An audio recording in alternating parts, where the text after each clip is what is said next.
Pessoal, boa noite. Aqui é a professora Daniele, do curso de Artes Visuais, também coordenadora da Sala de Balode. Eu estou aqui, então, para dar boas-vindas a todas e a todos. Aproveito para lembrar que essa atividade, né, essa leitura dramatizada, proposta aí pelas alunas e alunos do curso de teatro da Unesc, com a direção do professor Eduardo Osório, é uma atividade que faz parte da programação da Sala de Balode em home office. A Sala de Balode é um espaço físico que fica na Unesc, é um laboratório do curso de artes visuais, também promove uma série de atividades culturais abertas à comunidade, e nesse momento de pandemia, né, nós estamos adotando, experimentando aí outros formatos e espacialidades para manter o contato com vocês. Então, acompanhe a programação da Sala de Balode em home office nas nossas redes sociais, pelo @Sala de Balode, no Instagram, no Facebook e no YouTube. E um último lembrete, né? Por favor, mantenham seus microfones desligados durante toda a apresentação. Bom, acho que é isso. Professor Eduardo, é com vocês. Muito obrigado, professora Dani. Então, daremos início aos trabalhos. Excelentíssimo público, inigualáveis ouvintes, inestimáveis seguidores e seguidoras de nossa radionovela. Primeiramente, gostaria de fazer uma advertência. O texto a seguir contém palavras chulas e de baixo calão.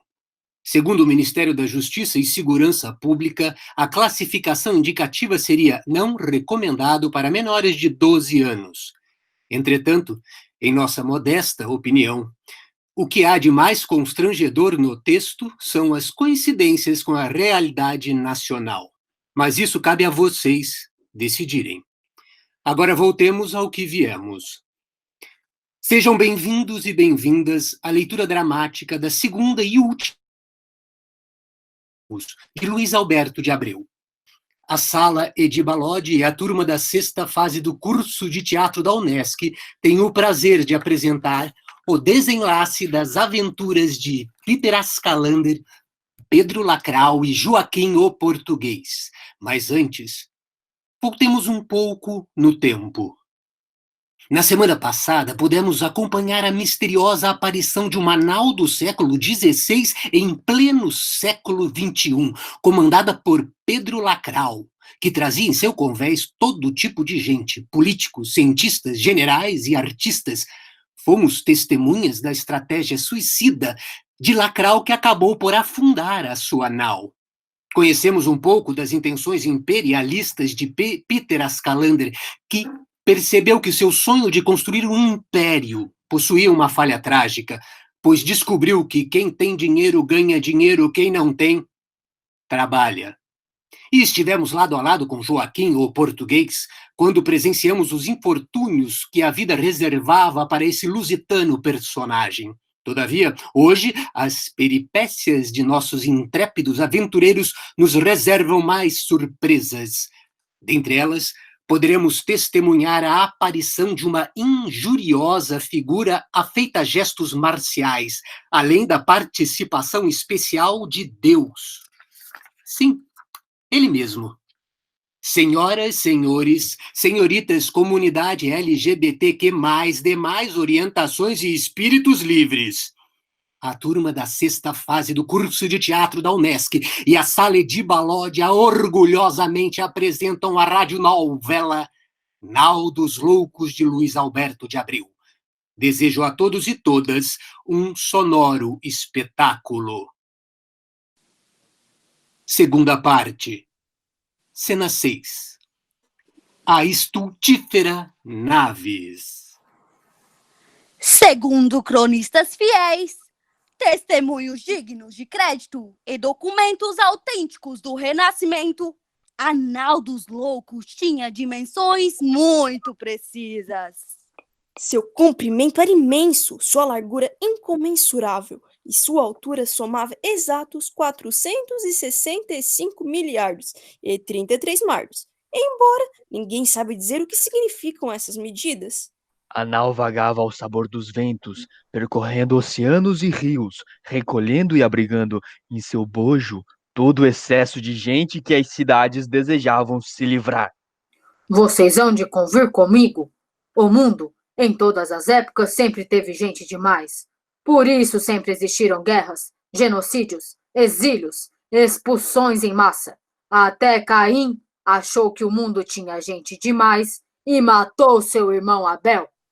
Parece que só Adão e Eva viviam felizes, sem complexos e neuroses que precisassem de terapias de vidas passadas. Naquela época em que Pedro Lacrau e Peter Ascalander entraram na nau, as cidades também tinham gente demais. Gente a dar com pau, o que a polícia, em geral, tomava ao pé da letra. As cidades viviam entupidas de massas humanas expulsas dos campos, rejeitadas nas cidades, em movimento constante de lá para cá, sem objetivo definido, perdendo sonhos pelo caminho. A nau dava abrigo a todos os rejeitados, aos que tinham vazios estômagos ou a alma, ou ambos, o que também é muito comum. Em suma, a nau dos loucos era ampla e democrática. Abrigava rejeitados pelas cidades, pelos shoppings, pelos gerentes de banco, rejeitados pelos vestibulares, pela Academia Brasileira de Letras, pelo síndico, pela junta de alistamento militar, gente de todo tipo. Só não havia rejeitados por partidos políticos, porque estes não rejeitam gente de nenhuma espécie. Dentro da nau, todos os vícios eram considerados virtudes. E todas as virtudes, embora raras, também eram virtudes. Lá, tudo era prazer e qualquer um poderia seguir uma carreira. Houve casos de gente que seguiu carreira de até 54 centímetros. Dentro da nau era um deslumbramento de gente e de coisas. E a memória de Lacrau parecia estar melhorando, pois lhe pareceu reconhecer alguém. Kim! É você, Kim! Joaquim, o português tenta fugir, mas é seguro por Lacrau. Oh, não vais me comer nem de uma forma nem de outra. Kim! Lacrau teve saudade. Sim, por incrível que possa parecer, eu sou Joaquim Faleciano de Alencastre, um malfadado cidadão português. Depois de naufragar na caravela daquele maldito índio, ai, queres me largar, ó gajo? Eu e outros náufragos fomos salvos da morte inexorável pelos marinheiros da estranha nau. Ou seja, não só a loucura continua, mas se aprofunda. Aqui o mundo é às avessas. Eu tenho visto coisas que nunca imaginei ver nem em sonhos. Deve ser a provação que Deus me mandou. Tenho de procurar um sentido para essas coisas que acontecem comigo, eu enlouqueço de vez. E solta-me que eu não sou seu Amásio. Oh, Kim! Ingratidão! Padre Gusmão? Que saudade! Não foge! Como é que as coisas funcionam aqui? Funciona como quiseres. Ó, lá está ponto de comando. E onde está o capitão? Não tem. Perdeu-se há anos nas bônicas deste navio e nunca foi encontrado nem substituído. Oh, mas isso é uma anarquia? Total e completamente. Todos os prazeres são lícitos e recomendáveis. Tudo é permitido. Cada um faz o que lhe dá na veneta. Oh, mas isso é o sonho secreto de todo ser humano? E é por isso que mais e mais gente entra na nau. A cabeça de Peter, um tanto tola, mas sempre prática e atenta a oportunidades, vislumbrou grandes coisas. Isso é um negócio da China, melhor até do que negociar com o governo, melhor do que ser amigo de senador, e imaginou tornar seu aquele negócio sem dono. A loucura era uma demanda que só crescia. Isso é uma montanha de ouro, Kim. Ao invés da terapia da cura, a experiência da loucura. Ao invés da reclusão, o acesso. Ao invés de hospício, as naus. Uma flotilha, uma frota, uma esquadra de naus de loucos singrando os mares, os rios. Abrir franquias, agências, uma multinacional, uma holding. Não tem lógica essa liberdade absoluta ser gratuita. Isso tem de ter um preço. E tendo um preço, esse deverá ser pago a alguém. Eu. Enquanto Peter tentava transformar seu sonho de riqueza em projeto, planejamento, marketing, passaram-se horas, dias, meses. E em cada dia, um sobressalto alegre, uma despreocupação nova, uma forma diferente de nada fazer. Lacral provava de cada uma delas. Os dias passavam iguais, mas um deles nasceu diferente. Quem visse o que se passou não acreditaria em seus olhos. Quem ouvisse chamaria de maldito mentiroso quem contasse. Abaixo do convés, sucediam-se vários níveis de pavimentos, todos lotados por riso, festa, descompromisso e desrazão. Pedro Lacral, metido e maluco como era, desceu as escadas de cada um desses pavimentos, bedelhando, xeretando, lambiscando e comendo cada tipo de prazer. Foi quando se deu o encontro.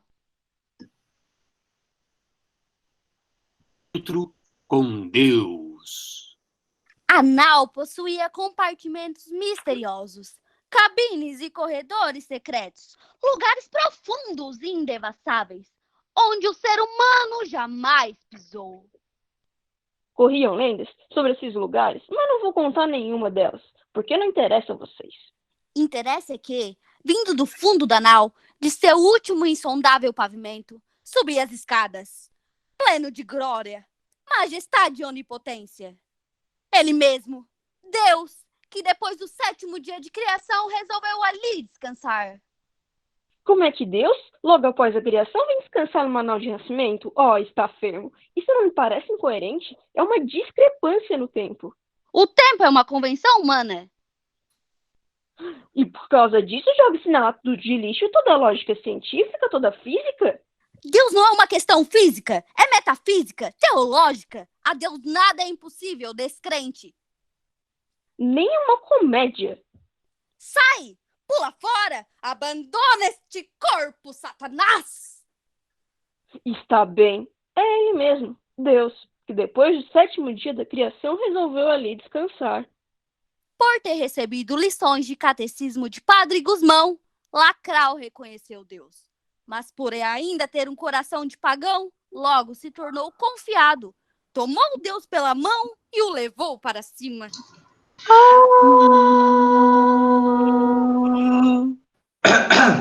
Deus, ou seja, eu próprio, enquanto subi os inúmeros pavimentos da nau, em direção ao convés, vi, pasmado, aquela confusão, aquela desordem, aquela esbórnia em que havia se transformado o mundo. Parte do mundo, senhor, porque os shoppings, os bancos, os condomínios fechados continuam bem organizados.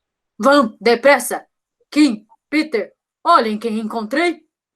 Oi, Jesus! Não, é o pai dele. É uma coisa fantástica! Eu não consigo acreditar. Um monte de gente não consegue. Tudo culpa do comunismo. Gente, cambada de louco! Doidos de toda a nau? Une-vos! Deus está aqui! Saiu doido de tudo quanto foi canto e buraco, e em minutos o convés inteiro era um mar de cabeças curiosas e agitadas. Entre eles vi, pela primeira vez, um homem careca, sisudo, vestido de negro. Aquele homem devia ser possuído de uma loucura estranha. Diziam que outro deles vivia nos pavimentos inferiores. O que faziam, ninguém sabe. Voltando a Deus, eu ainda tentei organizar filas e cobrar ingressos, mas foi uma aflição, um empurra-empurra, quando Lacral apresentou Deus. Primeiro, arregalaram as butucas dos olhos e fizeram um profundo silêncio. Depois, subiu uma remoda de risos que chacoalhou como onda tudo com veste. Pedi silêncio? Respeito? Pedi pelo amor de Deus? Adiantou? Não acreditaram? Joga um raio neles, Deus! Riso virou grito, virou vaia, protesto, ameaça. A turba cresceu pra cima da gente querendo pegar, bater, morder. É a sua, é a de vocês tudo. Fica quieto, Lacral! Os 4 se desviam e coisas imaginárias que são jogadas. Lacral joga coisas de volta. Gente, vamos conversar. Não querem gritar? Tudo bem, livre-arbítrio. Ai, cuidado, isso fura. Espera um pouco, vamos conversar.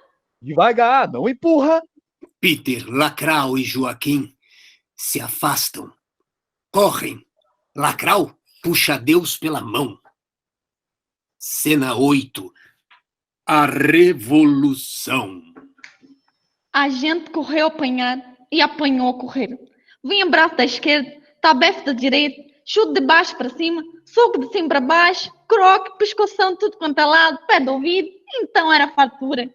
Voamos pro segundo pavimento, despencamos pro terceiro, rolamos escada abaixo pro quinto, nem passamos pelo quarto pavimento. Embarafustamos corredor afora e o pai zoando fúria, dizendo o nome, prometendo amolecer cada osso da gente. Lacral teve uma ideia e gritou igual o general. Você é alto, forte, corajoso e sabe karatê? Fica aqui e acaba com eles. Sim, senhor. Fiquei. Os loucos chegaram. Aí só me dei conta que sempre fui baixo, fraco, medroso de luta. Mal sei ginástica aeróbica e foi au, ui, au, mão puxada, mão aberta, que só Deus sabe como escapei com vida. Nem eu sei. Dirigido por mim e guiado por Deus. Nosso grupo conseguiu escapar da turba enlouquecida. Ficamos ali, no quinto pavimento, assustados, e ouvimos nos andares de cima os gritos e risadas de uma loucura que crescia cada vez mais. A gente tem que sair daqui. Sair para onde? A nau não atraca e importa, é a única forma dela parar de navegar no fundo do oceano. Passe as férias nos trópicos, sugere o meu agente de viagem. Eu, uma besta lusitana, concordei. Maldita a hora em 1984 que saí do Porto de Lisboa. Oh, meu Deus! O quê? Ah, a nau não tem piloto, não tem destino, tudo pode acontecer. Ah, as coisas não têm solidez, tudo pode mudar numa lufada de vento. Ouçam! Estão gritando que vão pôr fogo na nau. São loucos! Já eram loucos! Estão mais! Tanta loucura deles quanto a esta viagem parece não ter fim. Faz alguma coisa, Deus! Que mais posso fazer? Já arrasei a terra com um dilúvio, já desabei fogo do céu sobre Sodoma e Gomorra, já mandei 10 pragas sobre as terras do Egito. Ah, por mim, eu já tinha acabado com tudo, mas meu filho pediu. Tem paciência, pai, perdoai, eles não sabem o que fazem. Ah, até quando a ignorância vai ser desculpa de quem se nega a aprender? Até quando? Ah, quando o desgoverno incendiário explodir ou fizer naufragar a nau, os inocentes vão pagar o mesmo preço que os culpados. Ah, é bom, então, que nos tempos que vêm, os inocentes saiam de suas pasmaceiras, que os tolos tornem-se espertos e que os ignorantes comecem a aprender. Ô, louco, meu! Saiu chutando lata. O que é que deu nele? Ah, dão nele o mês que está dando de mim. Estou-me nas tintas com tudo isso. Eu exijo 5 minutos de lógica e coerência. Tá ficando louco. Quem tem cabeça fraca, isso Saio acontece. dali para não morder tijolo. Não subir na parede, não perder de vez meu resto de milho, que já é pouco. Cheguei ao convés. Vi. Não acreditei no que vi. Voltei para contar. Gente, lá em cima um sarrilho, uma barafunda nunca vista. Os loucos se desnortearam de vez. O povo grita, xinga, tão bolado, não sabe de quem é o pé, de quem é a mão e de quem é a bunda. E no meio do convés, dependurado no cordame, no centro da briga, de gritos e aplausos, uma figura vestida de negro conduz o motim. Pura faz gestos de luta marcial. Vou descer o braço, surrar de corrente, quebrar o coco a pau. Quem for louco que me siga. Em volta dele me contou que outras 20 figuras vestidas de negro, armadas de corrente, socavam o ar gritando palavras de ordem. Chega de loucura! Ordem, vagabundo! Ordem no barco, ordem no mar, ordem no mundo! E avançaram para o povo aos socos, pontapés, golpes de corrente, abrindo claros no meio dos loucos. O Kim contou também que o povo parou para olhar fascinado a demonstração de força. Num mundo sem regra nem medidas, uma ordem brilha como diamante e a força que sustenta a ordem inspira a admiração. E o povo recebeu estupefato os gestos marciais, a violência das palavras, o discurso lógico plantado pela força de socos e correntadas daquele universo sem lógica. As cidades nos tomaram por loucos e nos escorraçaram. Elas nos deram a loucura Eu dou um sentido a ela. Uns aplaudiram, outros vaiaram, e começou confusão que não chegou a crescer.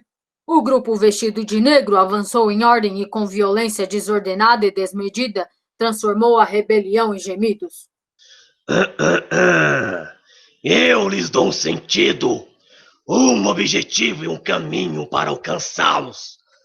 Uma revolução pela restauração da ordem contra o caos se inicia aqui e agora. Quem nos seguir marchará de pé. Quem ficar contra nós será derrubado pela força e pelo movimento inexorável de nossa marcha. As palavras inflamam as almas. A nau navegou à deriva por séculos à procura de um porto. Os desnorteados acharam onde colocar o desejo, e aplaudiram, e riram, e admiraram a ordem unida, a marcha dos homens de negro, e dançaram, beberam e saudaram a nova ordem. Peter, a Escalander, que não tinha conseguido organizar seu império no meio de confusão dos loucos, anteviu grandes possibilidades no mundo de disciplina, de regra e de ordem se iniciasse. Foi um dos primeiros a apoiar a revolução. Lacrão, cuja memória e capacidade de reter experiências conhecemos bem, esqueceu-se de que havia acontecido antes de ingressar nas primeiras fileiras da nova ordem. Quanto a mim, eu sigo o caminho oposto a qualquer um escolhido por esses dois. Digam-me vocês, existe sentido? Para que fui salvo da morte cedo no mar? Como é que vai acabar essa rilha sem nem Deus sabe, pois até ele já sumiu? De uma coisa tenho certeza, não vai acabar bem. Pelo menos para mim. Maldita agenda de viagens. Cena 9. O julgamento de Deus e de outros personagens. Deus entra algemado no tribunal ao som de risadas dos loucos. Senta-se. A figura de preto sobe a uma cadeira, olha a multidão e grita, furiosa. Respeito nesse tribunal! Isso é coisa séria, cambada de doido! Respeitem a liturgia do poder, ou mando meus homens baixar o porrete até quebrar a cabeça o porrete. Foi assim. Fez-se silêncio de expectativa e de medo no salão do terceiro pavimento, que não cabia de tanta gente que correu para ver o julgamento de Deus. Vamos restaurar o primado da autoridade. Vamos governar sobre homens ou sobre o que restar de homens, mas vamos governar.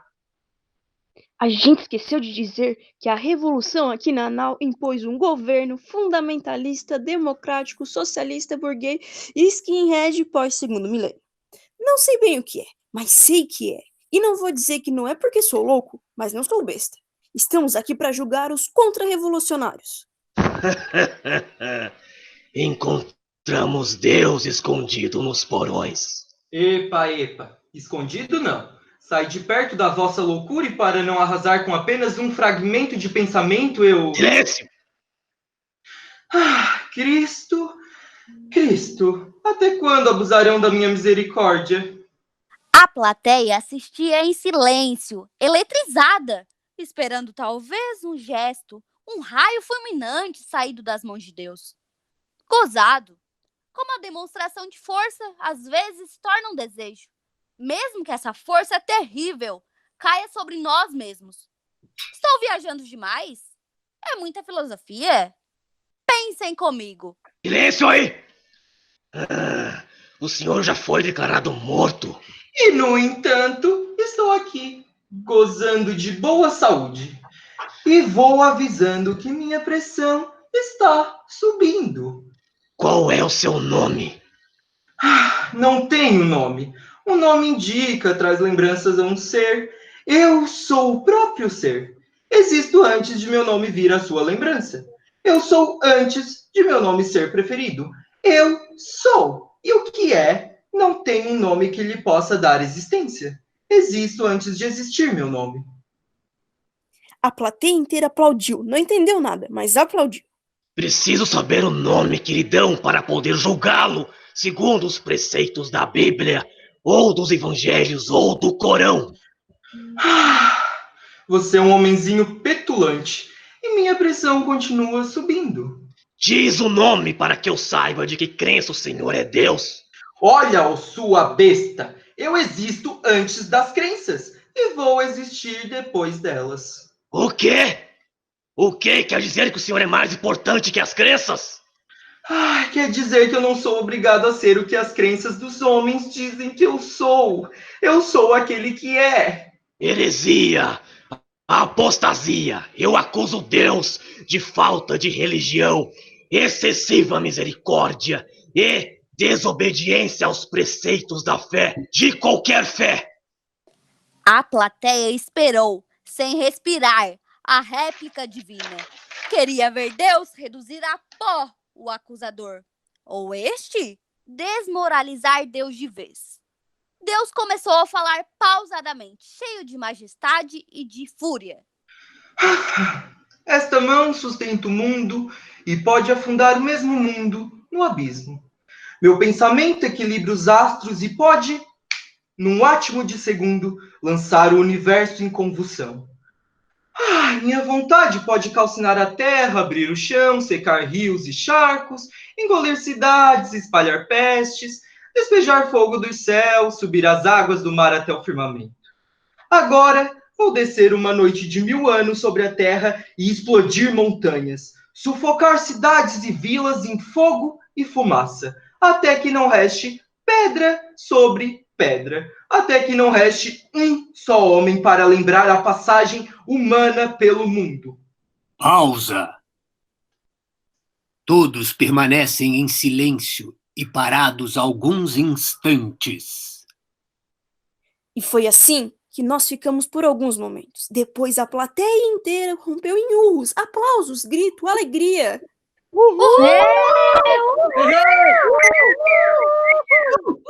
Todos nós imaginávamos o show de efeitos especiais que Deus ia fazer gratuitamente.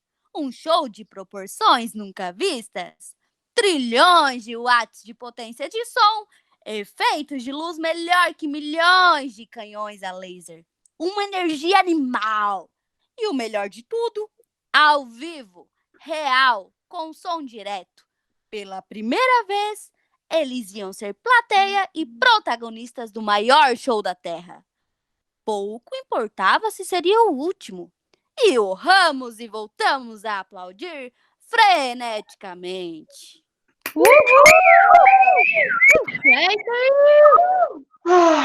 Onde foi que eu errei? Deus, volte aqui! O tribunal ainda não proferiu a sentença e nem lhe deu a licença de se ausentar. É verdade, gente. Eu vi. Eu estava ali, logo à esquerda, encostadinho da coluna principal, espremido pela massa humana, a bater o esquece temor. Foi assim. Eu vi. Duvido que vi. Descredo que vi. Mas quando vi, Deus abandonou o tribunal frustrando as expectativas daquela gente. O povo começou a se agitar. Pois é claro, eu estava no barco desde 1914, cansado de navegar de tanta loucura. Quando Deus ameaçou destruição, pensei, finalmente é o fim. Mas não, deixaram Deus ir embora. Esse governo não tem autoridade, gritei. Aí o povo gritou também e começou a alvoroçar. Deus está condenado ao exílio perpétuo. Todas as crenças estão banidas até a revolução escolher ou inventar a melhor delas. E silêncio que o julgamento continua. Quando vi entrar os réus, o povo se aquietou. A lógica revolucionária começou por condenar os que tinham desvios ideológicos, os que faziam oposição, depois os indecisos, depois os que não eram nem contra nem a favor. Depois condenar os que tinham desvios físicos, os tortos, os pensos, os que tinham escoliose, lordose, bicos de papagaio. Depois os cômicos, gente desagregada, excessivamente popular, anacrônica, que não cabe na nova ordem do mundo. Um velho se aproxima timidamente. Boa noite, boa noite, boa noite. Boa noite para vocês também. Boa noite. Podem me soltar, que eu não fujo. Obrigada. Sou só um velho franzino, meio esquecido das coisas. Satisfação que não faz mal a ninguém. Estava no meu canto. Vivo sozinho, sabe? Boa noite para o senhor também. Me pegaram e me trouxeram. Me falaram a acusação. Sei que não sou lá muito bonito. O senhor é feio. Mas sou simpático. O senhor tem de compreender que nossa revolução busca a ordem, inclusive a ordem estética, as proporções perfeitas, a geometria. Mamãe sempre me achou bonito. A arte como representação dos nossos ideais. Quem ama o feio bonito lhe parece. O senhor depõe contra o nosso ideal estético. Importa a beleza interior. E, sendo assim, é contra-revolucionário por sua própria existência. Beleza não se põe na mesa. Os feios que nos desculpem, mas beleza é fundamental. Ao mar! Aos tubarões! Gritou a turba e aplaudir quando a sentença foi proclamada imediatamente executada. O velho é pego e atirado ao mar. Depois dos feios, condenaram os negros por serem escuros demais e os brancos para não parecer racismo. E condenaram os que não tinham roupa. E depois, os que não tinham roupa de grife. A farra do julgamento durou meses. Julgaram por sorteio, por número de telefone, por figurinha carimbada. O último julgamento que me lembro foi por carta cega. A figura é vendada e gira sobre si mesmo. Estremeci. Sobreveio-me um ar gelado no coração. Pensei em minha inseparável sorte madrastra. O salão estava lotado e o maldito dedo daquele maldito homem apontou entre milhares de outras pessoas para o homem encostado à esquerda da coluna principal. Acusaram-me de ser estrangeiro.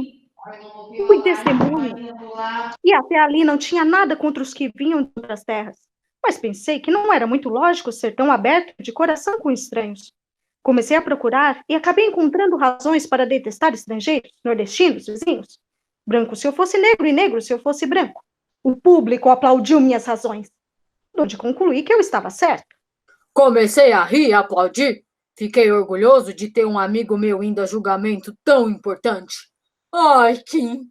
A turba começou ali mesmo a caçar estrangeiros e agitou seus milhares de braços e gargantas, pedindo a condenação de Kim antes mesmo do julgamento.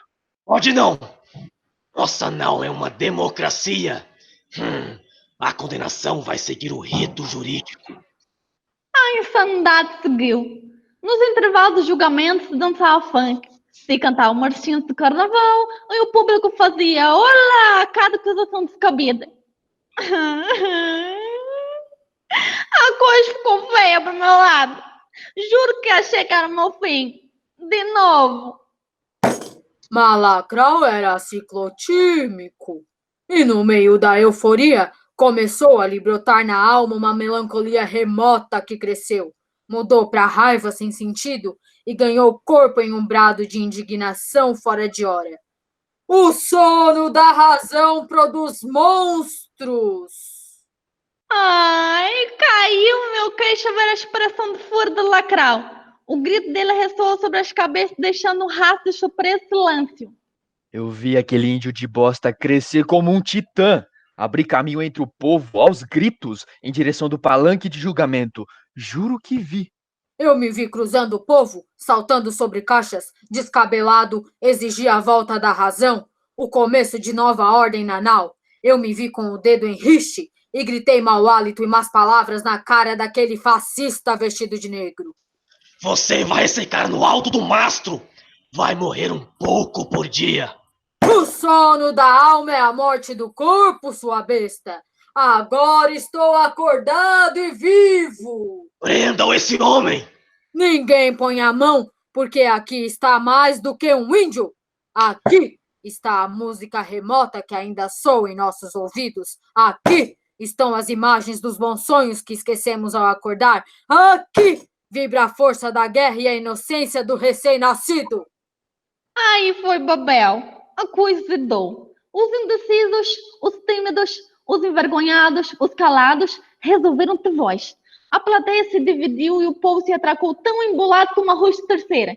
Convido, abracei o Salvador que inflamou o povo. O sono da razão produz monstros que vão comer nossa carne e o futuro de nossos filhos.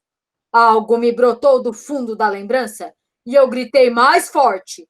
Finalmente vamos em busca do sonho tantas vezes adiado! Isso, Lacrau! Vejo tudo claro, cristalino. No centro desse caos, no meio do vendaval, firmo meus pés e finalmente entendo o mundo. Vejo com nitidez um caminho que nunca trilhamos. É para lá que vamos. Diz aonde vamos que prometo que sigo-te. Nós vamos...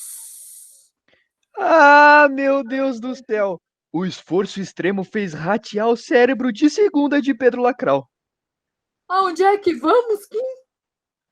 Ai, Jesus! Não desanda, Lacrau. Segura, sustenta, mantém. Finge, pelo menos, até a gente sair dessa. Nós vamos sair do abalamento das coisas. Ai, Kim, não vai dar. O que é que eu tô falando? Que diabo é que eu tô fazendo? Fui eu que fiz essa confusão? Corre, Kim, que não sei apagar o fogo que comecei. Joaquim olha a multidão em conflito, reage com expressões de susto, medo, surpresa, escapa de coisas que lhe são jogadas, aterroriza-se e corre. Ai, Jesus! Lá vou eu de novo! Cena 10. Epílogo. Como havia prometido, Kim seguiu Lacrau por onde ele foi. E foram ligeiros para fugir de quem queria lhes botar as unhas. Eu não tinha prometido nada, mas por via das dúvidas, resolvi ir com eles. Afundamos corredor afora, dobramos à direita, viramos à esquerda e demos de cara com os neguinhos de preto, guardando a escada para o convés. Voltamos ao segundo, descemos ao terceiro pavimento e atravessamos o povo levando tranco, soco, pé do ouvido, pé na bunda. O quarto pavimento começava a pegar fogo. No quinto, cruzamos com um corpo de bombeiros que subia. E mais adiante, com a polícia, dando batido. Gritaram, circulando, cidadão! Circulamos e descemos ao sexto. Fomos ao sétimo e paramos, no meio da fuga para dar um toque emotivo à nossa história.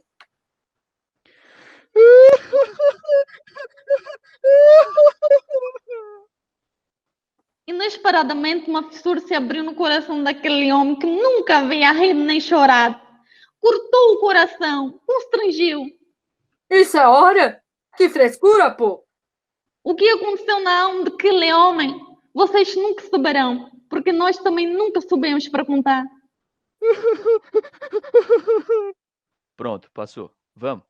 Subimos ao terceiro, voltamos ao quarto, apanhamos mais um pouco, evitamos a ala esquerda do sétimo pavimento, que tinha convenção de cantores de pagode, e ao lado direito do quinto, que estava tomado por sertanejos, baile country e festa de peão de boiadeiro.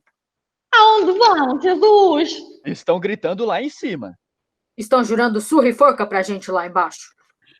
Abri a primeira porta que encontrei. Desculpa, era a Comissão Federal de Constituição e Justiça metindo pareceres. Viramos à direita e entramos à esquerda. Corremos por todo o nono pavimento e, sem fôlego nem esperança, chegamos à escuridão dos 10º e último pavimento. Lá, Deus se havia refugiado para ter um pouco de paz e estudar filosofia. Quero ver se aprendo a ter menos certezas. Vocês deviam fazer o mesmo. Cada vez mais vocês acreditam mais piamente nas próprias tolices. Acreditam com fé absoluta nos próprios absurdos que inventam. Pelo amor de Deus, seu Deus! Não é hora disso? Talvez não seja mesmo. Nem toda filosofia vai abalar a minha certeza de ser o humano que não tem jeito. Também não é assim. Ouvir isso assim dói. Aonde vais, meu Deus? Vou subir. Pro convés? Pro céu. E vai deixar a gente aqui, assim? Vou. Nessa nau de loucos tudo pode mudar de uma hora para outra. Talvez já tenha voltado a Esbórnia de antes. Viver para vocês é a eterna alternância do sonho e do pesadelo. Nada é real. Escutem, cantam. A festa do início recomeçou. Peter e Lacrau se entreolham e se alegram ante a possibilidade de voltarem. Contra eles eu não sei, senhor, mas eu não estou aqui por minha vontade. Tudo que queria era, em 1984, era passar as férias nos trópicos. Você é a porcentagem de fatalidade que acompanha o ser humano. E nós? Que alternativa além da nau eu e o Lacral temos? Fomos escorraçados das cidades. Pela manhã bebemos o café amargo entre o crime e a desordem. E à noite, exaustos de caminhar sem direção, sentamos ao meio-fio e olhamos o escuro. E não vimos nada, porque lá não tinha nada, nem naquela noite, nem nos dias futuros. Dizem que Deus pensou, repensou, filosofou durante muito tempo, com firme vontade de abalar sua certeza de que o ser humano não tinha jeito. Daí correm várias lendas. Uma delas conta que Deus, apesar de sua absoluta sabedoria, não chegou a nenhuma conclusão até hoje. Outra conta que, guiados por Deus, andaram sobre as águas até chegar à terra firme. Só o Queen quase se afogou porque demorou para pegar o jeito. Um doido me disse que dele sairá uma alternativa. Outra lenda diz que Deus não existe e que tudo isso é uma invenção doentia. Só um doente para inventar esse tipo de lenda. A única coisa certa é que a nau dos loucos continua a navegar com as velas enfunadas pelo vento cortando os oceanos. Mais de uma pessoa já viu, em altas noites, a nau chamar por homens ainda sãos para sua travessia. Dizem que a nau um dia vai aportar e devolver às cidades toda a loucura que delas recebeu. Dizem até que já aportou. Fim da segunda e última parte. E assim, senhoras e senhores, caros cibernéticos e caras cibernéticas ouvintes, findamos a leitura dramática de nossa radionovela Nau dos Loucos, de Luiz Alberto de Abreu. Espero que tenham gostado dessa experiência sonora e espero também que seja a primeira de muitas, pois, como disse antes, é preciso elaborar um discurso, produzir algum sentido, criar significados, interagir, seja à distância, ou pessoalmente, ou quem sabe, num futuro quiçá próximo, abraçados, seja como for. É preciso afetar e ser afetado, pois a vida segue e seguimos vivos. Agradecemos a todos e todas por disponibilizarem vossos ouvidos e a Sala de Balode por acolher-nos nesse espaço virtual cheio de calor humano. E assim concluímos essa experiência dramático-sonora virtual. E agora, para aqueles que quiserem manter-se conectados, seguiremos nesse espaço virtual para um bate-papo.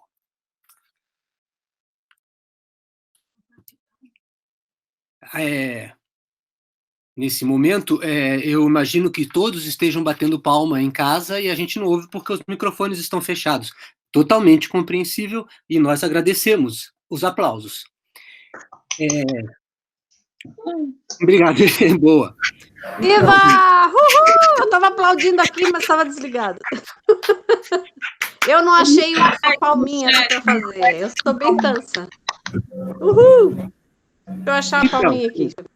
A ideia agora é a gente conversar um pouquinho sobre o nosso trabalho, né? E está aberto aí para quem quiser perguntar alguma coisa, fazer algum comentário, na verdade, quem quiser falar o que quiser, né? Só peço para... A gente vai dando uma olhada aqui no chat, né? Para poder... Você escreve o nome, né? Para a gente saber quem quer falar, que a gente passa a palavra. Eu vou começar aqui só dizendo um pouquinho da história, né? Disso que se transformou numa leitura dramática, que no início, na verdade... Essa é a matéria, a montagem, pesquisa teatral 2. Essa é a turma da 6ª fase de teatro, ou seja, é o último semestre deles.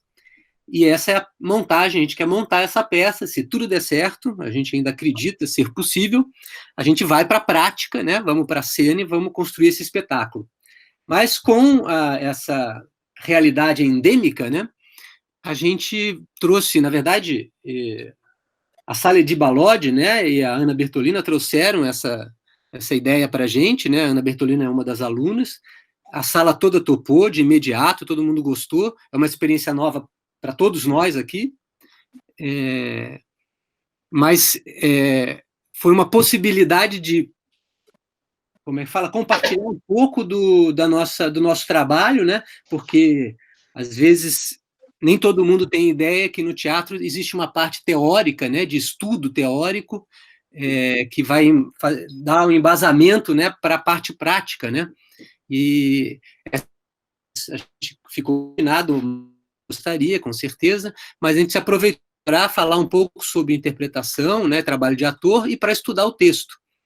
E um texto que, lá no semestre passado, né, a gente conversando numa reunião com todos, né, na sala de aula, os alunos colocaram que queriam fazer uma obra nacional e que tivesse uma linguagem popular, ou próximo ao teatro de rua, né, que fosse algo que se aproximasse das expressões artísticas mais populares, né? E aí encontramos um texto que o Fábio, né, que é da turma, ele trouxe, foi uma sugestão dele, aí surgiram outras sugestões, a Ionara pensou no Santo e a Porca, eu também sugeri O Rei da Vela, mas né, a gente começou a estudar os textos e ficamos por essa, né, escolhemos o texto do Luiz Alberto de Abreu, Nau dos Loucos. Eu acho que, né, todo mundo já sabia que eu estava falando muito dos dizer, né, traz muitas reflexões importantes, mas de uma maneira, né, usando da comédia, dessa linguagem popular, colocando, inclusive, nem um pouco, né, politicamente correta, né, colocando essas figuras que representam um pouco o que a gente pode chamar de identidade nacional, que por si só já é uma expressão bem complicada de usar, né? Mas, bem, eu vou passar a palavra para quem do elenco quiser, né, falar mais sobre a experiência, a escolha do texto, para apresentar, né, lembrando que a gente os 7 pecados capitais para direcionar um pouco a construção dos personagens e tentamos um pouco nessa leitura usar isso, né? Nós aqui, no caso, eles, né, os alunos e alunas. Mas é isso, quem quiser do elenco aí dar o seu depoimento, por favor, fiquem à vontade.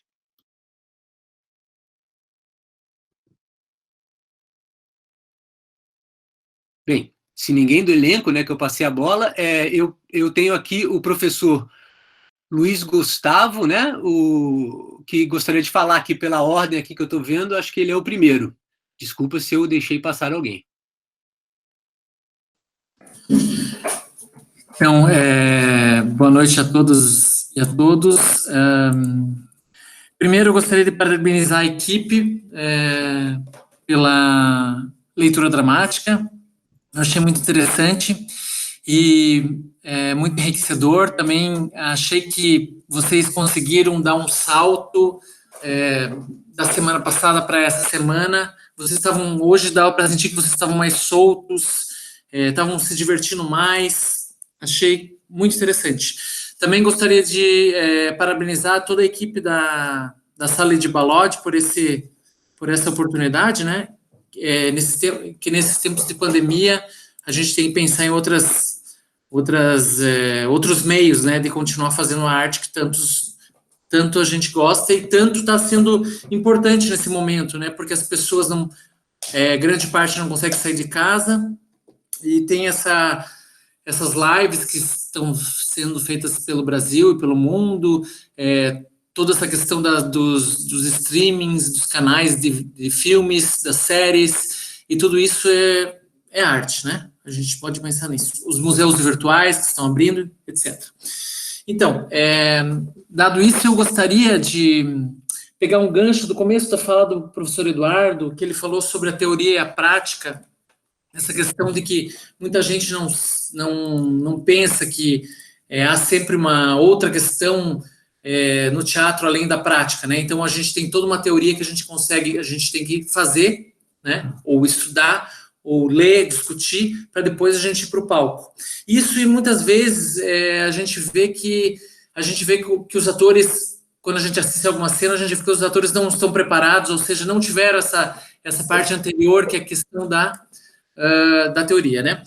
Mas eu queria puxar um assunto que eu até ontem mencionei na sala, na minha disciplina de encenação com a turma da sexta fase, que é essa outra maneira de construir um personagem, que é pensar essa construção do personagem através da voz, ou seja, a partir da voz.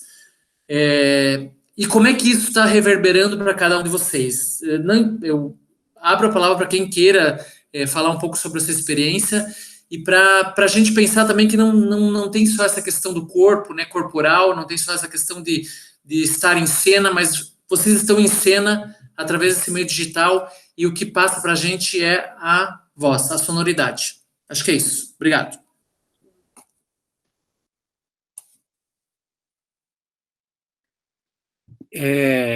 Eu acho que, né, daqui a pouco eu também... Obrigado, professor Gustavo, né? Eu também estou curioso, quero ouvir os depoimentos dos atores e atrizes, né, que fizeram a leitura, mas antes eu vou passar a palavra para a professora Aurélia, que também quer falar alguma coisa e nós queremos ouvi-la.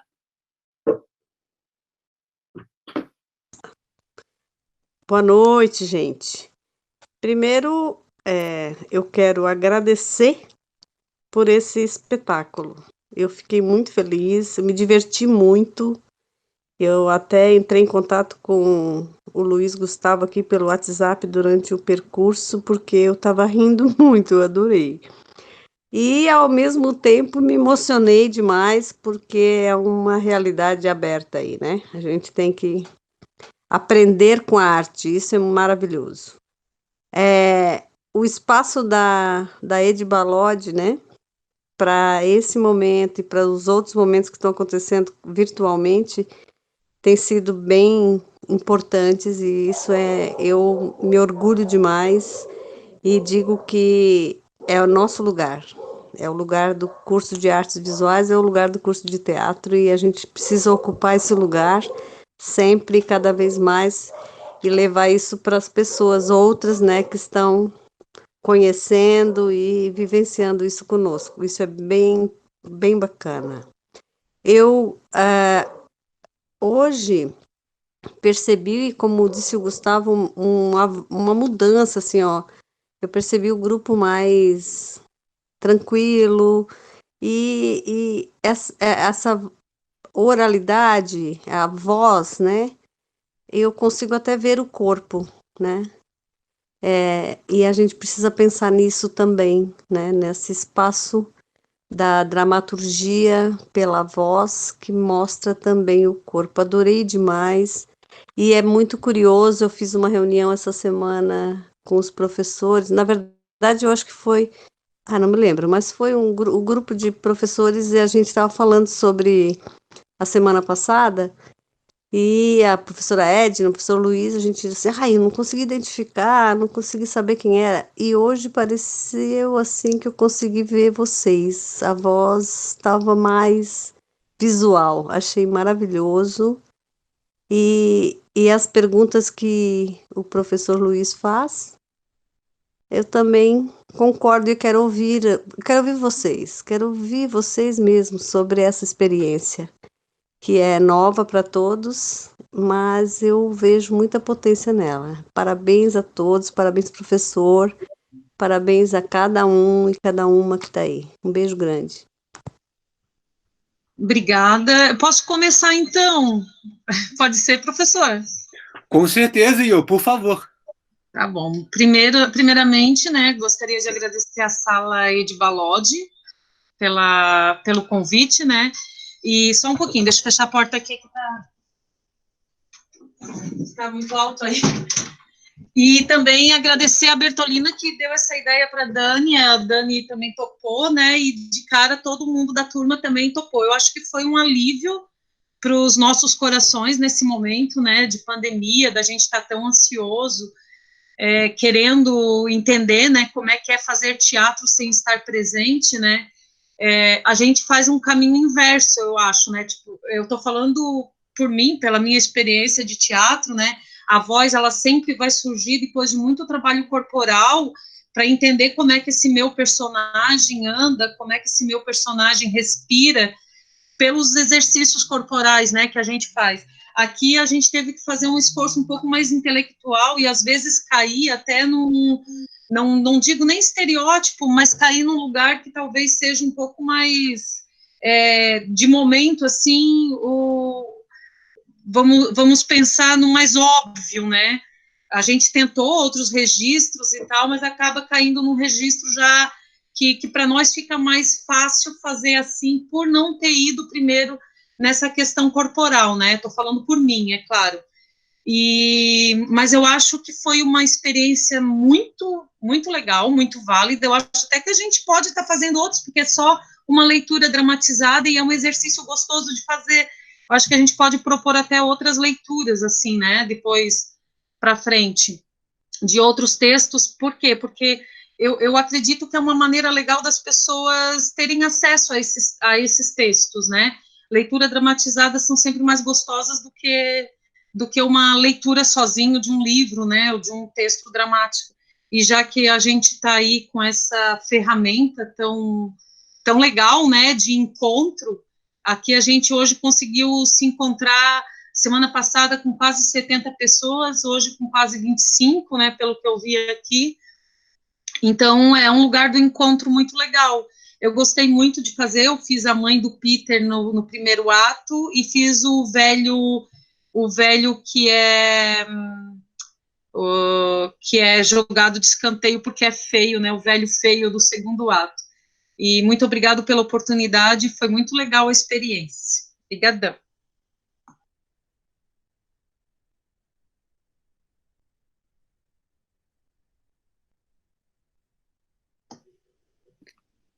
Everton, William, Ana Bertolina, Michele, a nossa portuguesa, Rita e demais. Eu gostei muito de ouvir o que a Ionara falou e me fez também pensar isso juntamente com o que falou o professor Gustavo e a professora Aurélia, que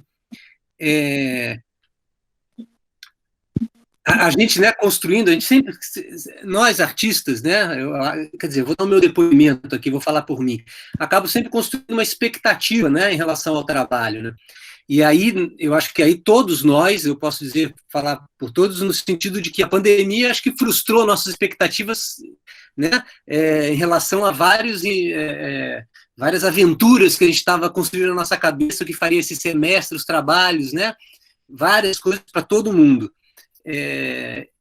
Mas de repente a gente se encontrou, né, com esse convite aí para fazer essa leitura dramática, começou os trabalhos.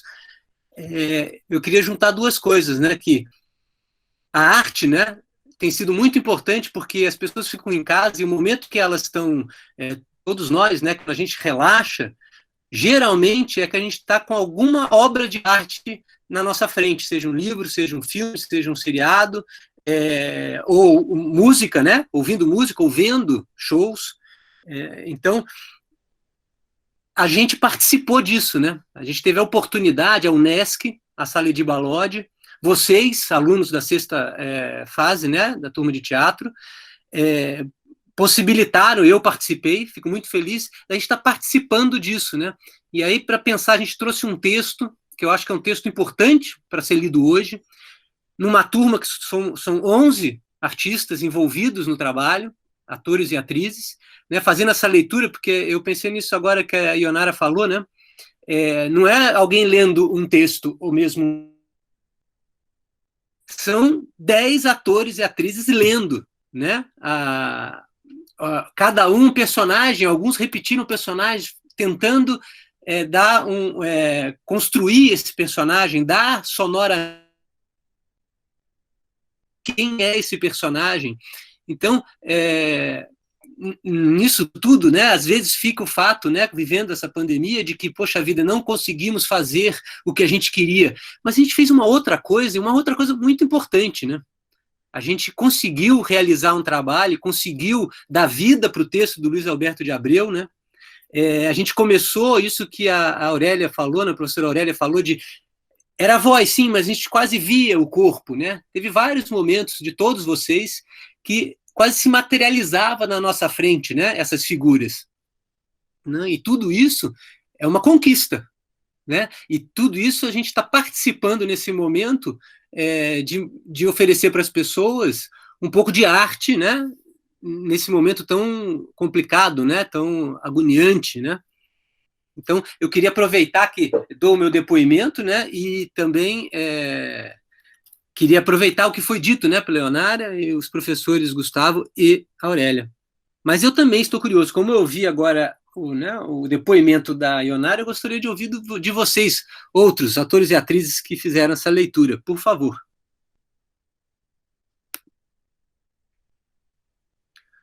Professor, eu gostaria de perguntar às nossas colegas, a Misha e a Ana Bertolina, perguntar, não, pedir que elas compartilhassem um pouquinho da experiência delas, como foi a pesquisa para criar a voz que elas conseguiram alcançar nesse trabalho. Ótimo. Bertolina, Michele?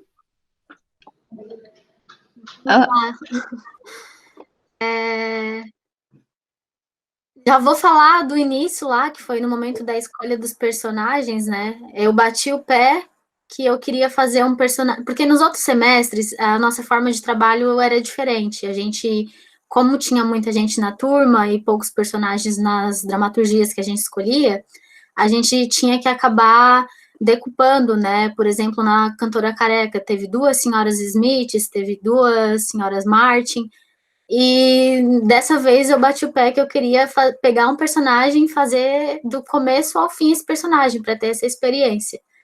E coincidiu que a gente decidiu fazer uma dramaturgia brasileira e que fosse possível apresentar essa dramaturgia na rua.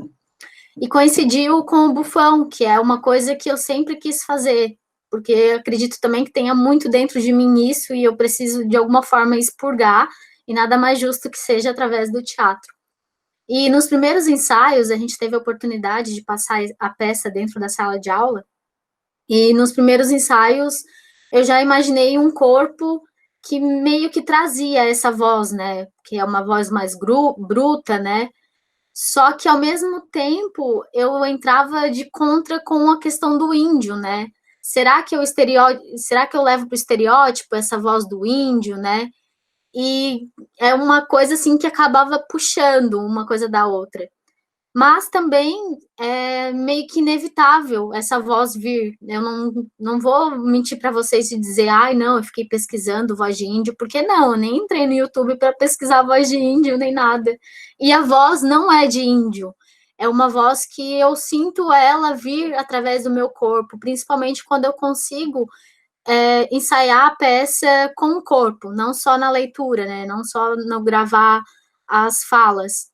Quando a gente colocou ela, de fato, com o corpo dentro da sala, é que essa voz acabou vindo naturalmente. Mas não foi nenhuma coisa, assim, esplendorosa de que eu pesquisei horrores para chegar até aqui. Inclusive, eu passei a não gostar mais dessa voz. Ela me incomoda e eu quero trocar ela. Mas quando eu tentei pesquisar outras formas de fazer ela, eu não consegui. Já ficou muito essa questão dessa voz que eu peguei lá no início. Mas é tudo parte de pesquisa, né? A gente também não pode esperar que venha uma mágica e que isso se crie naturalmente, né? Acredito eu que se eu realmente me dedicar à pesquisa e tentar encontrar essa voz desse índio, né? Eu consiga fazer algo muito melhor. E é isso, assim, que eu tenho para falar.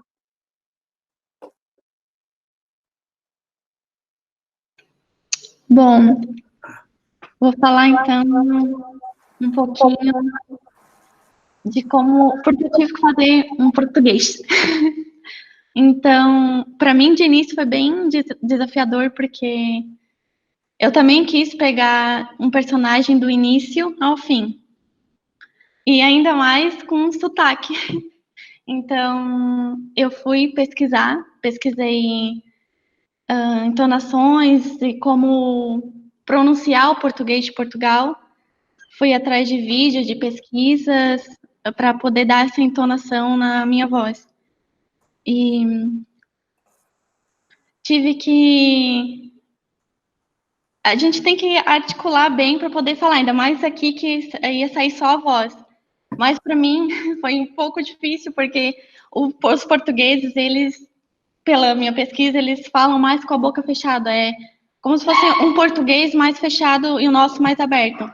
Então, ao mesmo tempo que eu tinha que articular bem, eu tinha que manter a boca um pouco mais fechada para poder dar a entonação certa do sotaque. E mesmo que seja só a voz, o corpo, ele tá aqui, né? Pelo menos pra gente, que com todos os exercícios que a gente sempre faz, sempre aprendeu nas aulas de teatro, o corpo tá aqui. Então, eu tinha a voz, mas o meu corpo estava aqui.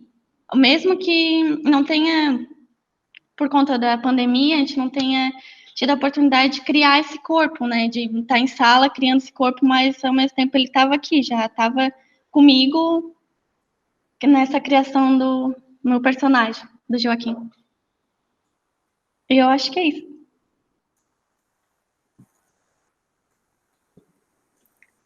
Eu vou aproveitar aqui só a fala da Michelle e da Ana Bertolina, para já fazer um link um pouco. A gente falou, a gente estudou 2 capítulos,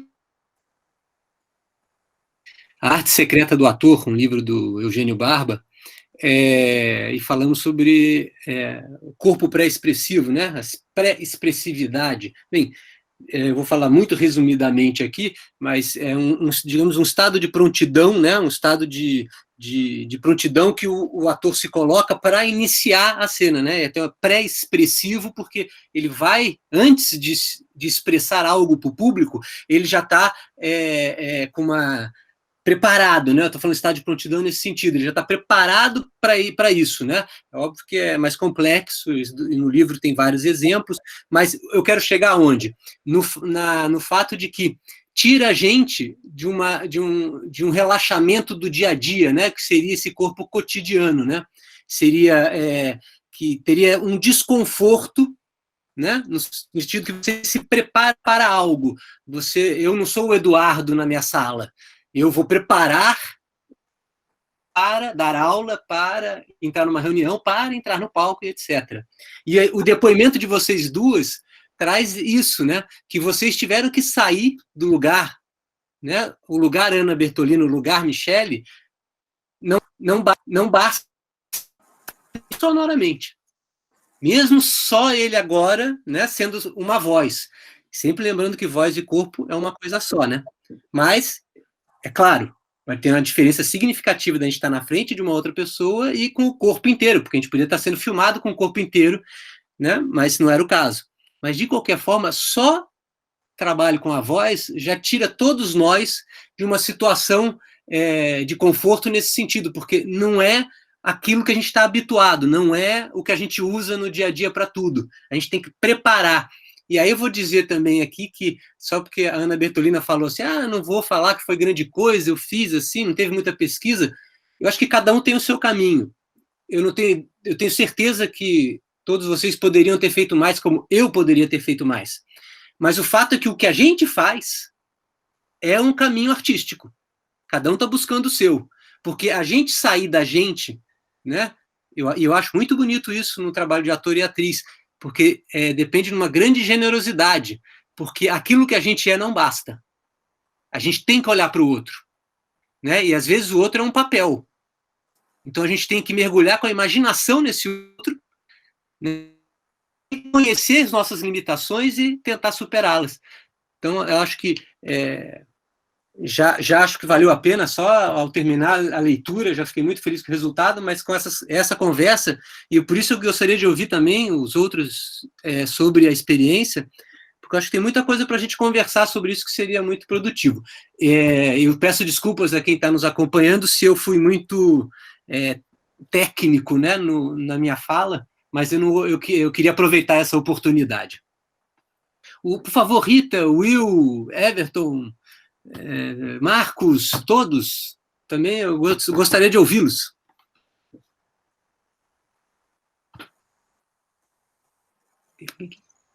As pessoas só lembram de Deus quando estão no inferno, né? Falando pelo que a Bertolina falou e o que a Misha também falaram, foi uma coisa que afetou a mim também, sabe? Por questão de eu fazer Deus e a gente ter pensado antes de começar toda essa pandemia muito louca, num corpo, né? Numa estrutura de como ia ser montado, e eu imaginei uma voz já nesse corpo, assim como a Ana falou, foi meio que natural o jeito que eu pensava a minha voz. Só porque eu acho que a diferença foi porque eu tive que me adaptar um pouco a voz do começo para a voz que eu usei no final. E uma coisa que a Iô falou, que eu concordo muito, é a questão desse projeto, né, com a Sala de Balode, e que é uma coisa muito nova para a gente, e principalmente para mim, que eu nunca tinha feito nada do tipo, e eu achei um projeto muito interessante, que, como ela mesma disse, a gente podia levar para frente, né, de montar algumas leituras dramáticas de futuras peças. A gente poderia até mesmo recordar as que a gente já apresentou, né? Cantora Careca, Boca de Ouro, Zoológico de Vidro. Zoológico de Vidro.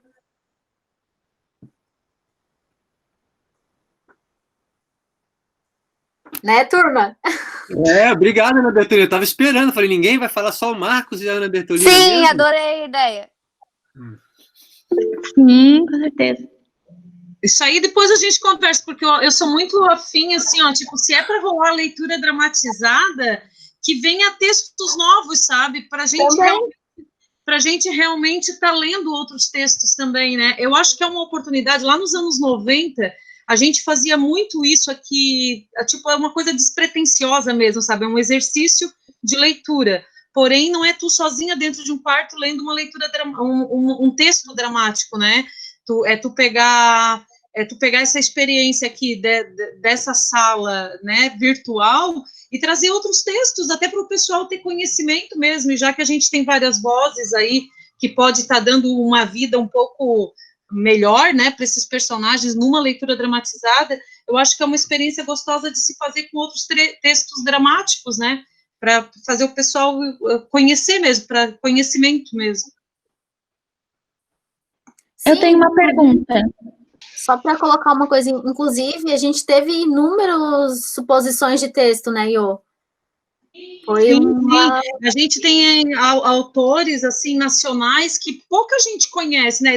Pensar assim, essas 32 pessoas que estavam hoje aqui na sala, tirando nós, né, os 11 da turma, quando queriam ter assim, aquele start de procurar Luiz Alberto de Abreu e ler a Nau, né, a Nau dos Loucos. Então, foi uma oportunidade também de chegar neles um texto tão interessante, tão atual, né, diante de toda essa loucura que a gente está vivendo, né, na política brasileira, né, eu acho que coube, assim, como uma luva, e eu acho que a gente pode estar trazendo outros e fazer, assim, despretensiosamente mesmo, sabe? Como uma leitura dramática, ela é despretensiosa mesmo, é só uma leitura dramática.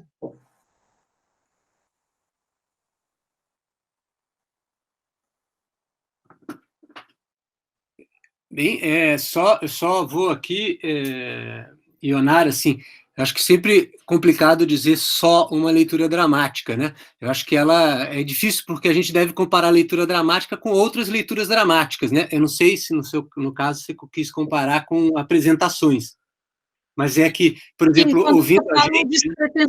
Quando eu falo despretensão, é despretensiosamente no sentido de grandes construções corporais e de uma apresentação cênica mesmo, né?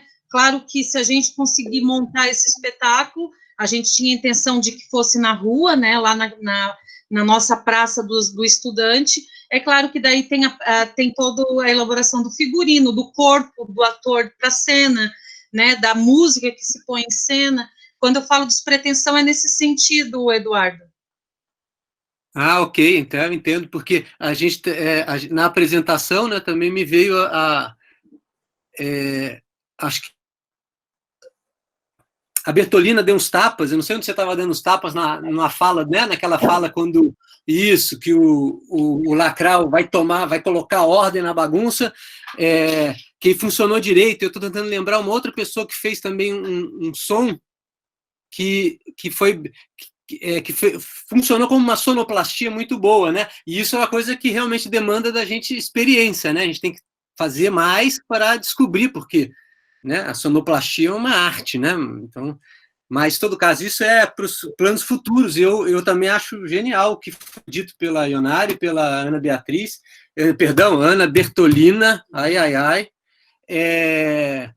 de retomar esse trabalho com outros textos, fazer isso, né, digamos assim, ter uma biblioteca na Unesc de textos teatrais lidos, né? Seria genial. Inovador. Opa, tem 5 aqui.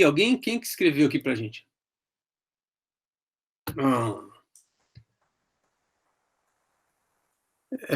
William, eu ouvi dizer que você quer falar alguma coisa. Eu... Não, foi bem legal participar da peça, falar as minhas falas. Não, e daí sobre construir voz, eu pesquisei um pouco sobre, assim, sobre alguns ditadores. Eu vi alguns vídeos do Mussolini.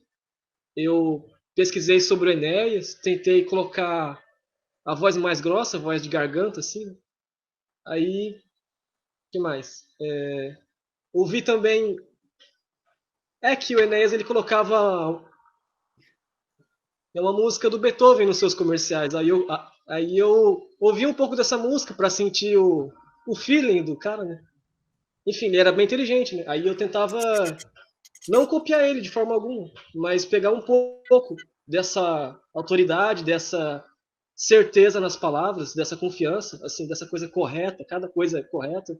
Enfim, foi bem legal, assim, eu saí bastante da zona de conforto, porque minha voz é mais assim para cima, é mais aguda. Aí eu tentei ir para algo mais grave, mais rouco, né? Foi bem legal. E é isso. Eu pensei que você ia terminar, meu nome é William. E aí, Everton, demais, por favor, né? Rita, Bia.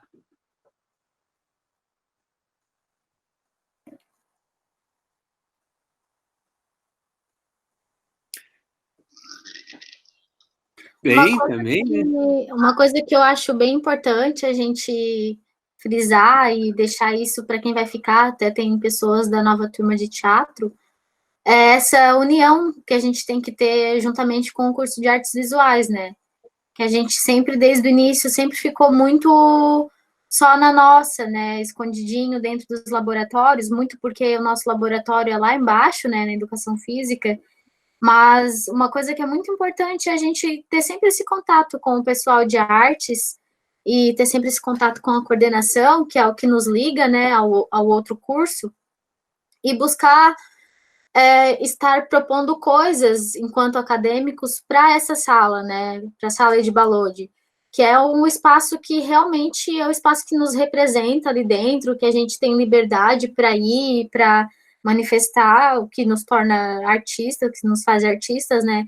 Inclusive, eu e a Misha, a gente passou no edital ano passado, e a gente estava dando aula na sala de Balode, né? Oficinas, e são propostas muito legais e que, além de somarem para a sala de Balode, também somam para a gente, né? Enquanto caminhantes dessa estrada. Então, é uma coisa que eu gostaria de deixar, assim, para os que vêm depois de nós, né? Sempre manter essa amizade e sempre estar procurando a professora Dani, a professora Aurélia, para tudo que a gente criar e para tudo que a gente precisar.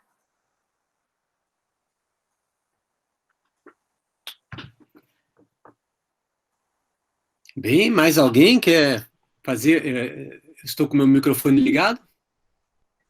Deixa eu falar um pouquinho, então. De Por novo. favor.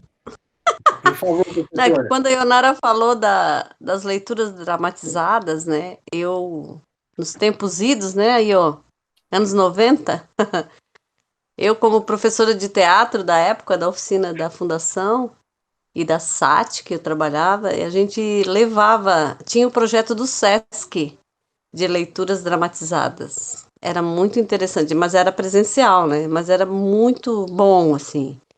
E eu sempre penso que a leitura dramatizada ou a leitura, ela, ela amplia o repertório cultural das pessoas, né? Porque tu cria um espetáculo, uma apresentação, com uma leitura, sem essa necessidade de um cenário, de todo um trabalho mais ampliado, né? Que a gente sabe a complexidade que é a montagem de um espetáculo e quão importante ele é. E a leitura dramatizada, ela é também um outro espaço do teatro que contribui na formação cultural. Eu lembro que o SESC trazia a leitura dramatizada nessa perspectiva de ampliação de repertório cultural das comunidades por ouvir, né? Mas era por ouvir as leituras. E eram muitos textos importantes que vinham. E eu lembrei disso quando a Ionara falou, e eu participei muitas vezes com os meus alunos dessas leituras. E esse espaço que a Ana Bertolina fala, do curso de artes visuais, eu nem considero mais, gente, a divisão. Para mim é todo mundo junto, tá? Artes visuais e teatro somos todos. Sala Edi Balodi, vocês devem conhecer o Edi Balodi, vocês devem conhecer essa figura histórica da nossa cidade, que dá o nome à sala, e ele é uma pessoa que vai ajudar muito vocês, não sei se vocês conhecem, mas ele é uma figura folclórica da cidade e que merece ser estudada também para uma leitura dramatizada. É maravilhoso. Eu estou muito feliz, assim, de ouvir vocês e de estar aqui ainda, ouvindo vocês. Um beijo grande para todo mundo. Grata, Aurélia. É bem isso, eu acho que amplia o repertório, né, das pessoas. Eu lembro dessa época, Aurélia, e o SESC trazia muito, eles pararam de trazer faz pouco tempo, mas até pouquinho tempo atrás eu participei de algumas leituras dramatizadas com o SESC, porque daí traz a possibilidade de um texto e quem quiser faz a leitura, né? E é isso, é uma coisa mais corrida, mais simples, não simples de simplório, de menos, né, de ruim, mas simples da complexidade que é montar um espetáculo, né? Então, amplia esse repertório, é muito legal, assim, eu acho que realmente dá para a gente estar propondo outros textos, sendo repetitiva aqui.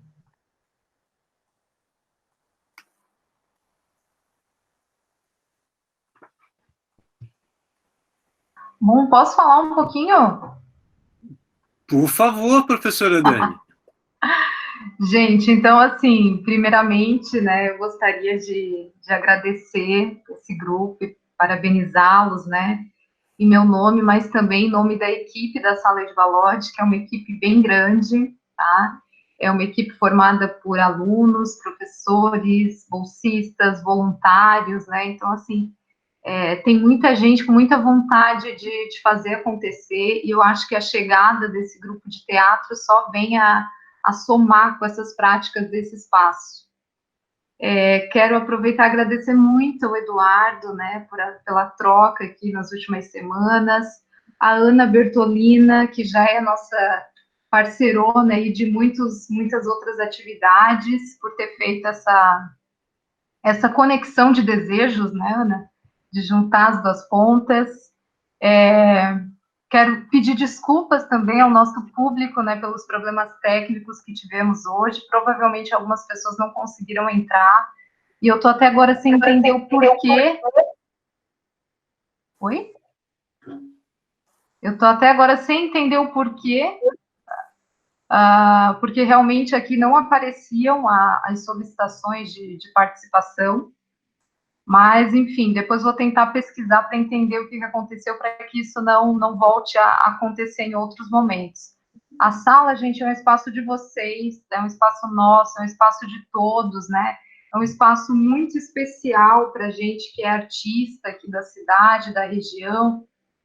É um espaço de de criar, de pensar, mas principalmente um espaço de encontro, assim, eu acho que dentro da Unesc a Sala Edvalod tem tomado muito esse lugar do espaço de encontro, né, que a galera vai lá para deitar nas almofadas, para tomar um cafezinho, e com a chegada desse coronavírus, a gente se viu muito desamparado, né, onde seria esse nosso local de encontro, né, onde a gente ia continuar essas conversas, né, esses projetos mirabolantes que a gente inventa a todo momento.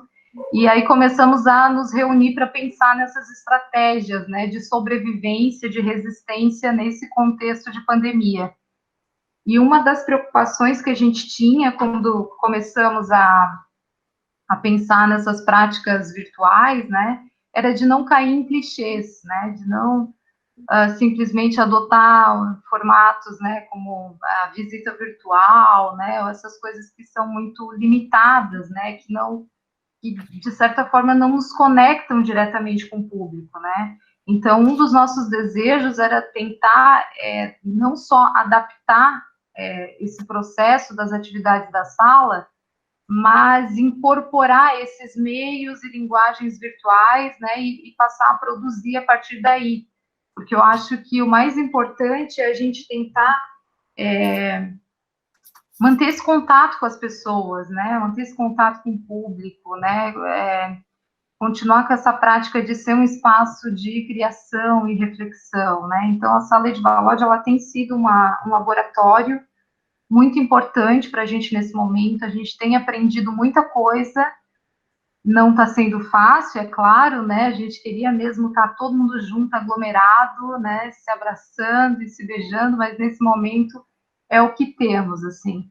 Então, só queria dizer que estou muito feliz com essa participação da turma de teatro, como a Aurélia falou, somos um só, né, somos só um curso de artes, né, artes visuais e teatro, e a sala, gente, é de vocês, por favor, proponham ações, né, a Ana e a Misha já têm uma prática de usar a sala aos sábados à tarde, né, para ensaio desse grupo, então os demais, por favor, se quiserem propor ações, a gente está aí para isso, se quiserem usar a sala para, sei lá, criar um grupo de pesquisa, um grupo de leitura dramatizada, gente, estamos aí para isso, tá? A minha fala aqui nesse momento é só de gratidão.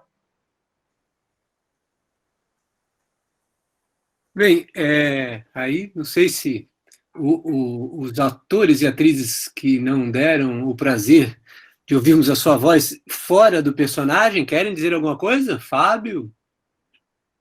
Rita? Eu só quero agradecer a oportunidade, né? A chance de estar aí. Fazendo o que a gente gosta também, né? Mesmo distantes do contexto, fazer vozes diferentes, né? Tem muito de trabalho e tem muito de diversão, né? Então, muito obrigado aí a galera que assistiu também, quem esteve acompanhando. É isso aí, muito obrigado. Obrigado, Fábio. Mais alguém? Essas imagens que vocês estão usando aqui no perfil são muito curiosas. Isso é uma coisa que foi deixado assim para cada um decidir qual queria usar, né? Aí ficou livre, assim, isso foi de cada.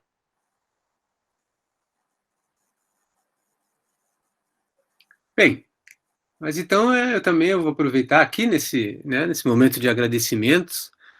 Queria agradecer, né, na verdade, primeiro a Unesc pela estrutura toda, né, a Aurélia, né, que sempre apoiando todas as iniciativas, a professora Aurélia e a professora Dani, né, que recebeu a gente aí, também agradeço a parceria, a compreensão, né,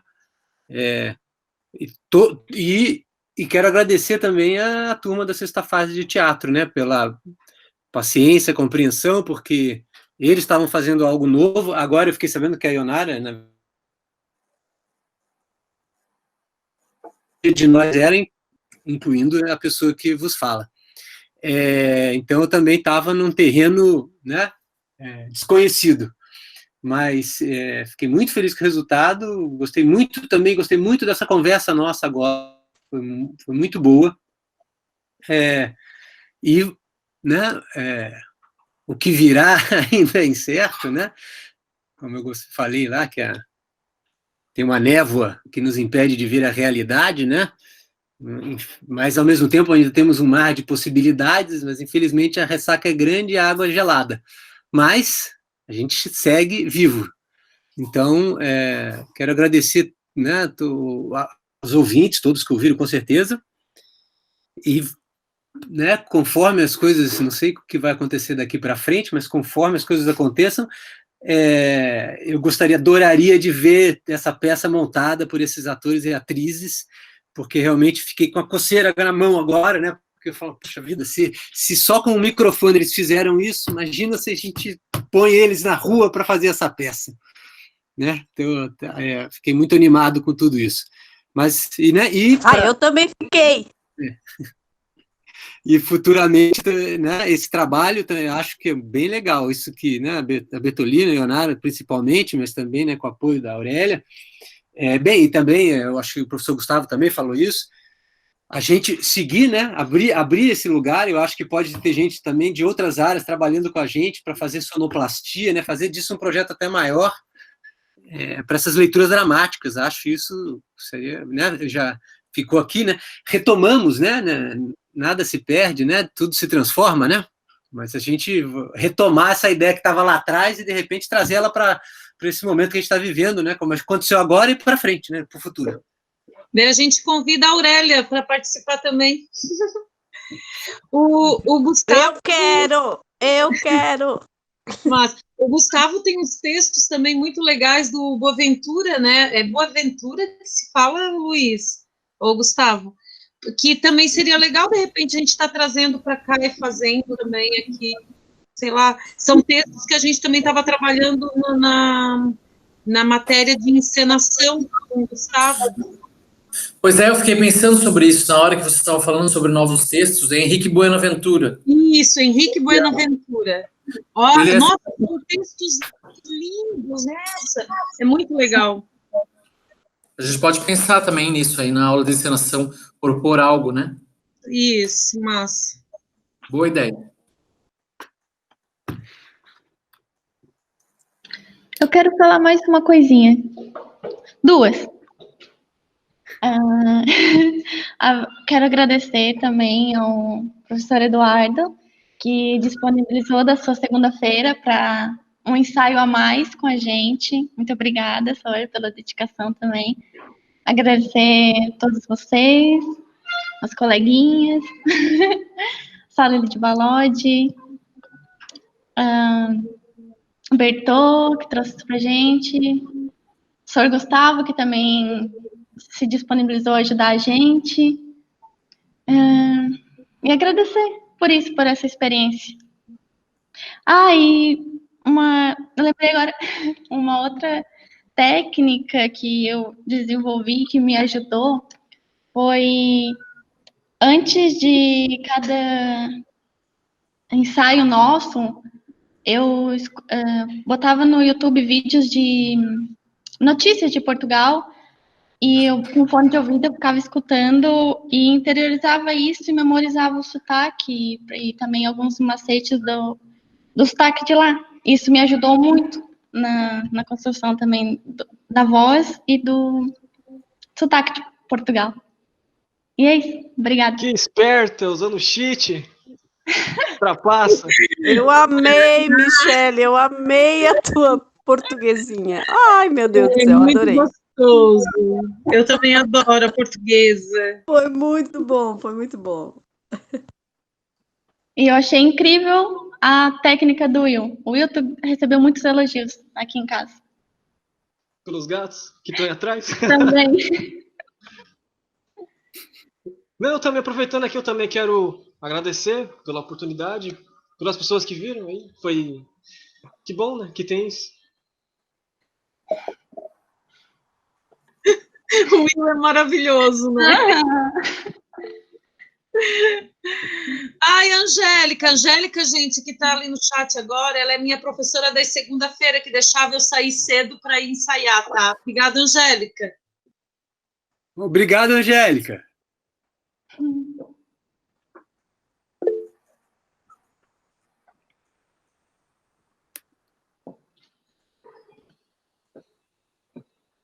Então é isso, gente. Tem uma live bem legal lá para a gente assistir também agora. Eu estou angustiada aqui querendo ir assistir a live. Tem tanta live legal, né, gente? Uhum. Temos que fazer uma, né, Iô? Temos. Eu estou tentando convencer o Reveraldo da gente fazer uma live de Júlia e Palheta. Isso aqui podia ser um... Genial. Oh, meu Deus do céu. Genial. Façam e divulguem. Eu vou estar lá, eu vou ver. Estou tentando convencer ele. Daqui a pouco rola. Uma live de Júlia e Palheta, imagina. Que loucura. Tira o amendoim dele, ó. Vou tirar o amendoim. É isso aí. Beijo para todos. Tô saindo. Beijão. Obrigada, Beijo, viu? Aurélia. Tchau. Beijão. Beijo, boa noite. É isso, né, gente? Boa noite. É isso. Boa noite. Beijo. Desculpe. Vou falar para a turma da sexta fase. A gente se vê na próxima quarta. Falamos dessa experiência, falamos de outras coisas. Agradeço novamente todo mundo. E, mais uma vez, a Sala de Balode, né? A pessoa da professora Dani. Muito obrigado e uma boa noite para todo mundo. Boa noite. Gratidão, Eduardo. Boa noite, Obrigado, galera. Se cuida. Tchau, gente. Boa noite. Boa noite. Boa noite. Boa noite. Gente, muito obrigada. Foi lindo. Obrigado a você, Dani.